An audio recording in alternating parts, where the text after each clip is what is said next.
There once was a man with ears, you see. In the dead of night he'll come for thee.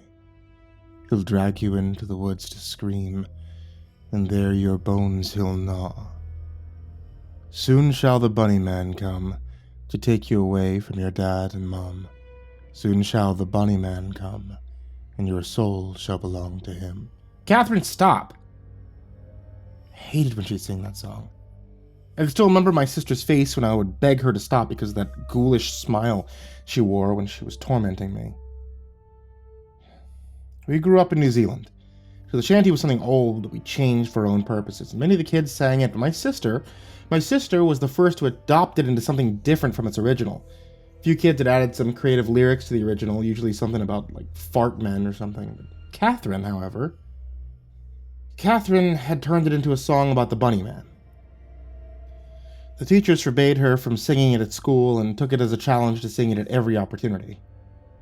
It was usually sung low or under her breath, so my parents couldn't hear it, so she could deny it when I went to them crying about it. I mean, it was in poor taste anyway. The bunny man may have been an urban legend, but the man kidnapped children, and he was very real. That summer, 13 children had gone missing in our city. All of them were from poor families like ours who lived in tenement buildings like ours. They always disappeared in the middle of the night after being lulled out of their home. The same sign was always left behind, whether it was a spray paint on the door or the fence behind their house or the side of the building they lived in. The calling card was always left in plain white spray paint for the people to find. A white rabbit head in a white circle became the sign of the bunny man. My sister had started humming the little shanty after the 7th kid had gone missing. I had heard her in her room, working through the lyrics as she did her homework. As she scratched away at math problems, she would hum the lyrics to herself in that distracted way that people do when trying to figure out something. She would argue with herself as she worked, making corrections to the grisly shanty she was constructing. I would shudder as I heard what she was writing, but I knew that it would do no good to try to stop her. I saw her smile a few times as she noticed my discomfort, and I think I became her barometer in some matters. The more I shuddered, the more lyrics I heard that stayed in place. By the time school started in August, her shanty had taken form, and she began her reign of terror. Catherine and I were 2 years apart. I had started 6th grade when she had started 8, and she seemed to delight in terrorizing the other girls in my class with her Bunny Man song. She would walk behind groups of students humming the tune at first, and they walked to class or lunch, and then she would begin to sing the words to herself, low at first, building volume. She would keep building until a few of them started to hear what she was singing, becoming noticeably upset and nervous. Then she would run up behind the group, caterwauling the last verse as she sent them screaming and running in all directions. And that's how she had earned herself a suspension from school and a grounding by our parents. And that's why she was home that night.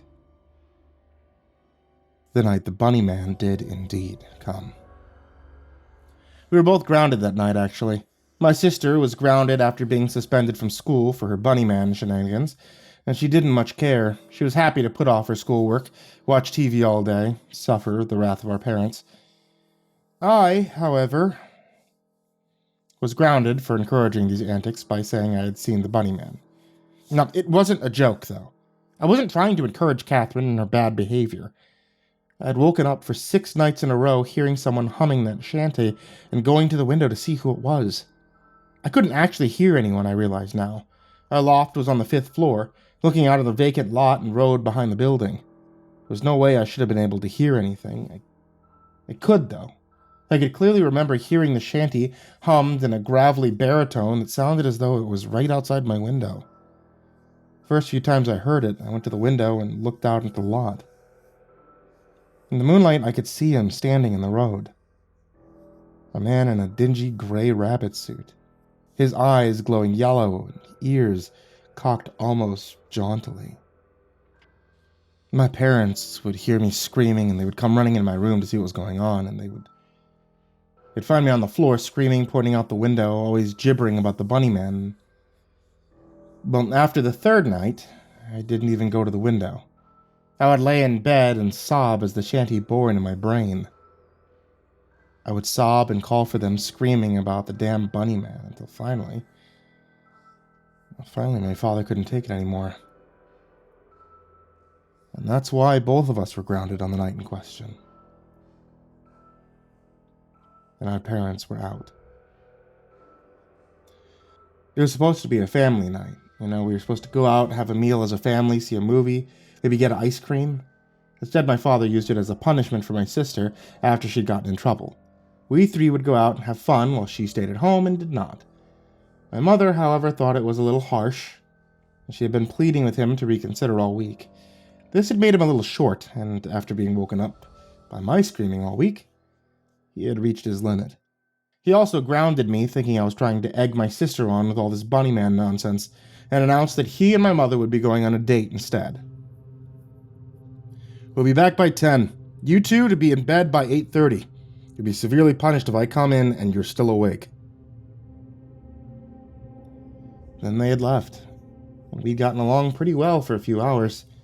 Catherine made dinner, heating up some canned pasta in the microwave, and we watched TV as the sun set and the evening wore on. It wasn't until 8 when I got off the couch and started for bed. She started in her old ways.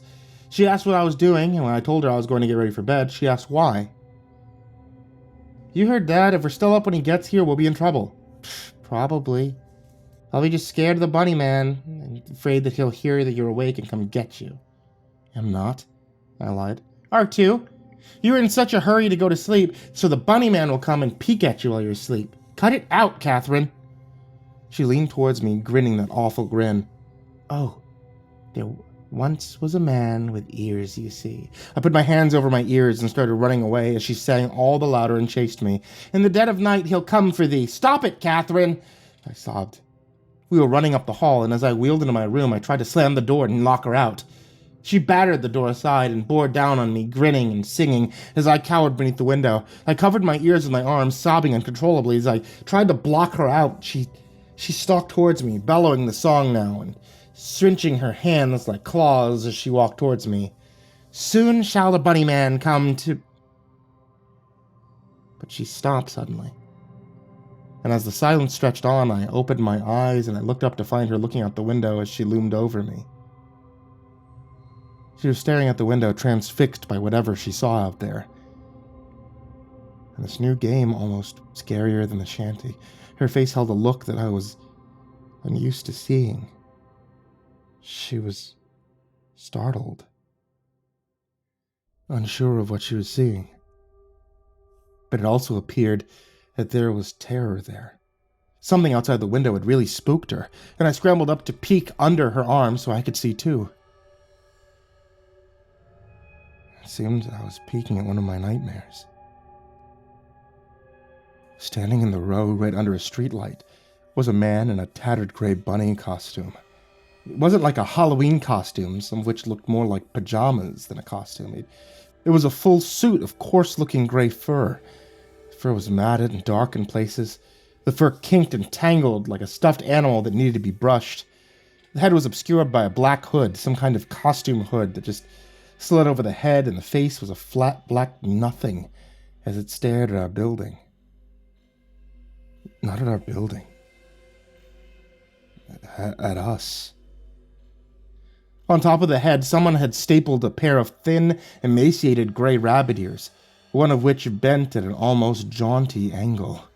He stood on the street and stared up at us, my sister and I frozen in terror at the sight of the legendary bunny man. All at once I heard a gruff, tuneless humming from the street that sounded startlingly like Catherine's shanty.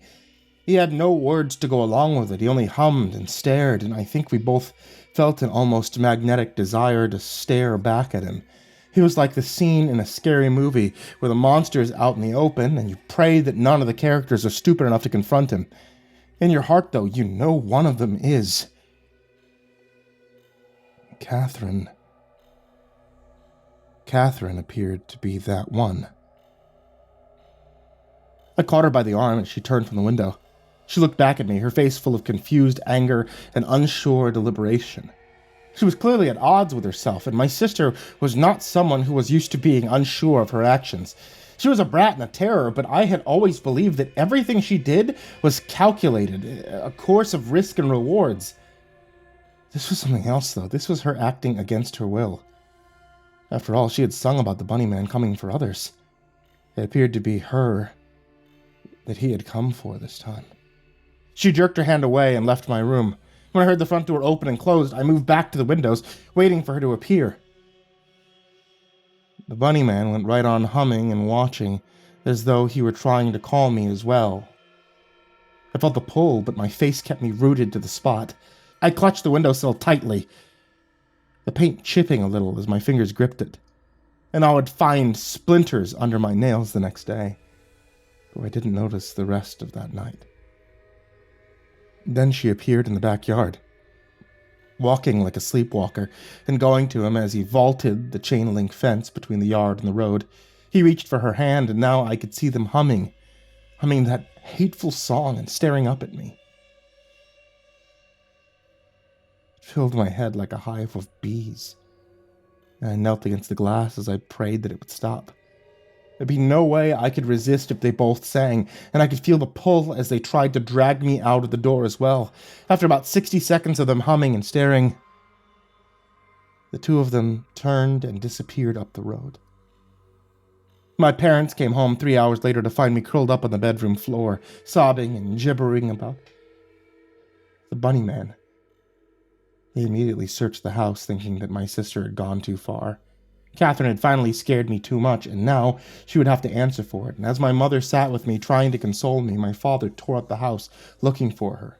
He clearly expected her to be hiding somewhere inside, probably running to hide when she heard the front door open. And when he couldn't find her inside, he looked for her at her friends' houses. And their parents told him, often grumpily, that they hadn't seen Catherine, but they would call him if they did. He got worried then, going to look up and down the street for her. He expected her to have hidden somewhere in fear of retribution, but the longer he didn't find her, the more worried he became. Mom tried to calm me down, and Dad searched, wanting to get a straight answer out of me. After about an hour, I started talking about the bunny man, how he had come to get us, and how Catherine had left with him. She started to get angry, telling me that she was tired of hearing about the damn bunny man. However, when I refused to deviate from my story, she started to take me a little more seriously. The police were called. The neighborhood was searched.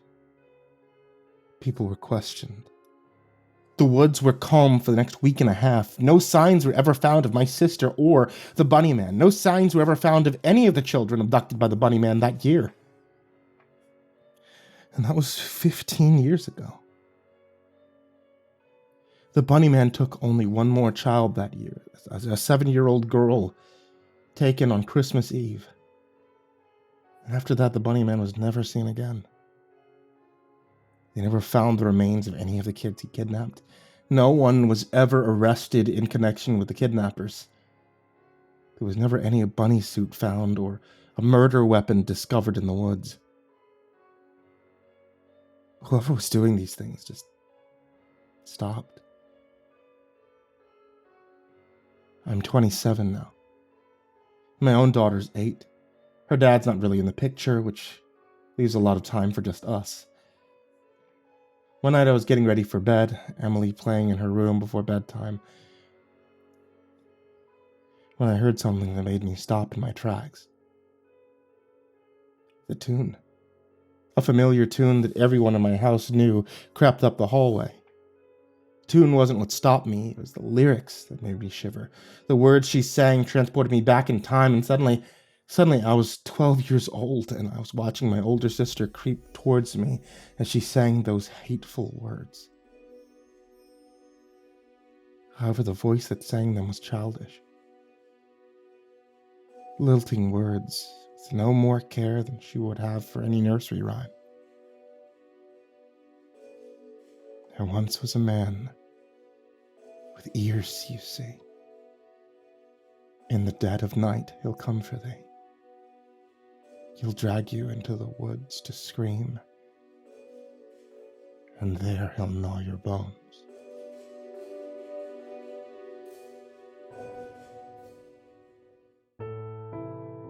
Hey there kids, it's me, MrCreepyPasta, and I want to tell you thanks so much for watching tonight's video or listening to tonight's episode of the podcast if you happen to be listening to this as a podcast or as a YouTube or however else you managed to have found this story for tonight. And as always, I would love to give a big thank you to everyone who's supporting me over on Patreon. You guys are the real MVPs. You guys keep things going, especially while things have been nuts for me over the past couple of months. And things have been getting crazier and crazier as time goes on.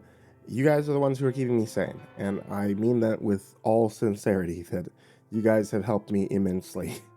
So, in my personal life and my professional life, I want to give a very big thank you to Jordan Alexander Sanchez, Jakob Fenske, Burnett, Kraus, LaQueda, Canizales, MrCreepyPasta, PebisPleaser, Travis, Joseph Calarrudo, BuddhaBee, Dante, Kinkade, Foxhound 803, Mephistopheles, CursepoxPrimarch, Bastion, Beefcake, Cultist, Love You M&M, INSANITYGamerX, Jesus Cornejo, Yarghoul, MrCreepyPasta, kearns, himbojerry, SamaHigh, CrusaderChocobo, Atomaurus, Captain Scurvy, Escabine, Braden Morris, Nate Cull, Our Min Sect Time, Angelus, Seclude, That Creepy Chick, Red Shadow Cat, Xavier and Cheyenne, 6 Gay Rats in a Trench Coat, Turtleman, Cryolinium, Lord Life's Best, Goring Magazine, Mr. Marcus Blitz, Ika Limchok, Dirk Diver 030, Matt Bach, Voice of Sand, Shelly J, Fikamel, Deleted Account, Melted Lake, Tully Sue, William King, Sashi Suzaku, Stricken, Freddy Krueger, Happy Birthday Jason Wilson, Lisa Cottrell, Caspian, Hades Nephew, Tater Chip, Acid System, Mog, Kiwi the Sloth, Fester's Lampshade, Nico Kaya, The Ginger Bros, Aaron Stormcrow, Daniel Polson, and Corey Kenshin. To everyone on this list, everyone in the description, and of course anyone who could support even just $1, thank you all so much for making my life significantly easier with this.